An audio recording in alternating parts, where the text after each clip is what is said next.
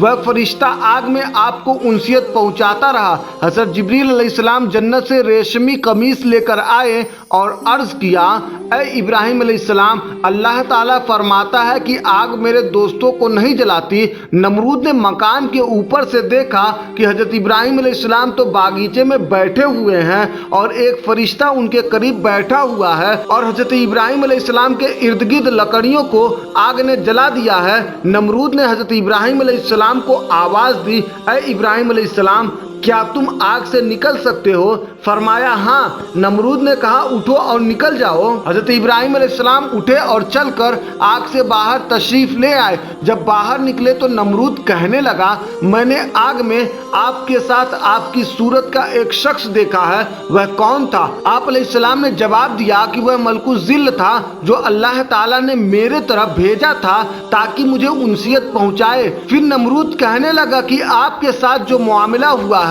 اس سے میں نے آپ کے رب کی قدرت و طاقت دیکھی ہے، میں بھی قربانی کر کے آپ کے رب کا قرب حاصل کرنا چاہتا ہوں، میں 4000 گائے قربان کروں گا۔ حضرت ابراہیم علیہ السلام نے جواب دیا کہ اللہ تعالیٰ اس وقت تک تیری طرف سے قبول نہیں فرمائے گا جب تک تم اپنے باطل دین پر ہو۔ نمرود نے کہا کہ میں اپنا ملک نہیں چھوڑ سکتا، قربانی بہرحال میں کروں گا۔ پھر اس نے قربانی کی اور حضرت ابراہیم علیہ السلام سے تعارض نہ کیا۔ پھر اس کے بعد نمرود حضرت ابراہیم علیہ السلام سے کہنے لگا کہ میں تمہارے رب کا وہ لشکر دیکھنا چاہتا ہوں جس سے تم مجھے ڈراتے ہو، میں بھی اپنا لشکر جمع کرتا ہوں۔ چنانچہ نمرود 3 دن تک اپنا لشکر جمع کرتا رہا اور اس نے اپنا بہت بڑا لشکر جمع کیا۔ حضرت ابراہیم علیہ السلام نے رب تبارک و تعالیٰ سے دعا کی، اے رب، اسے تو اپنا کمزور ترین لشکر دکھا دے۔ ایک بادل دکھائی دیا تو حضرت ابراہیم علیہ السلام فرمانے لگے کہ اس میں میرے رب کا لشکر ہے۔ اس بادل میں سے مچھر نکل کر پھیل گئے اور نمرود کے جتنے ساتھی اور ان کی سواریں موجود تھی ان کے گوشت کھانے لگے، یہاں تک کہ ان کی صرف ہڈیاں باقی رہ گئی۔ نمرود دیکھتا رہ گیا اور کچھ بھی نہ کر سکا۔ ایک مچھر نمرود کی ناک کے ذریعے اس کے دماغ میں گھس گیا اور دن رات اس کا دماغ کھاتا رہا اور نمرود کے سر پر جوتے مارے جاتے جس سے اسے آرام ملتا۔ بالآخر اسی سے اس کی ہلاکت ہوئی۔ اور اللہ تبارک و تعالیٰ ارشاد فرماتا ہے، ارادوا بہ کیدن فجعلناہم الاخسرین، اور انہوں نے اس کا برا چاہا تو ہم نے انہیں سب سے بڑھ کر ضیاءکار نقصان اٹھانے والا کر دیا کہ ان کی مراد پوری نہ ہوئی اور صحیح ناکام رہی۔ اور اللہ تعالیٰ نے اس قوم پر مچھر بھیجے جو ان کے گوشت کھا گئے اور خون پی گئے، اور ایک مچھر نمرود کے دماغ میں گھس گیا اور اس کی ہلاکت کا سبب ہوا۔ ایک روایت کے مطابق جب کافروں نے حضرت ابراہیم علیہ السلام کو آگ میں ڈالنے کے لیے باندھا تو آپ نے اس وقت یہ دعا پڑھی، لا الہ الا انت سبحانک لک الحمد ولک الملک لا شریک لک۔ اور جب آپ علیہ السلام کو منجنیق سے آگ میں ڈالنے لگے تو منجنیق میں یہ دعا پڑھی، حسبنا اللہ و نعم الوکیل۔